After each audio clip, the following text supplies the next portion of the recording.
உள்ளத்தில் ஒளி ஊட்டி உணர்வில் அருள் கூட்டி கண்ணியம் காத்திடும் மார்க்கம். உள்ளத்தில் ஒளி ஊட்டி உணர்வில் அருள் கூட்டி கண்ணியம் காத்திடும் மார்க்கம். மன்னர் முஹம்மதை ஜன்னத்தில் காண்பதற்கு புண்ணிய வழி சொல்லும் மார்க்கம்.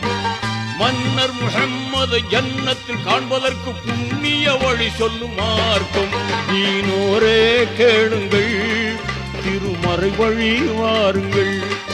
தீனோரே கேளுங்கள், திருமறை வழி வாருங்கள். 5 கடமைகளில் எத்தனை தத்துவங்கள், அத்தனையும் சொர்க்கத்தில் சங்கமிகும் முத்திரைகள். 5 கடமைகளில் எத்தனை தத்துவங்கள், அத்தனையும் சொர்க்கத்தில் சங்கமிகும் முத்திரைகள். தீனோரே கேளுங்கள், திருமறை வழி வாருங்கள். தீனோரே கேளுங்கள்,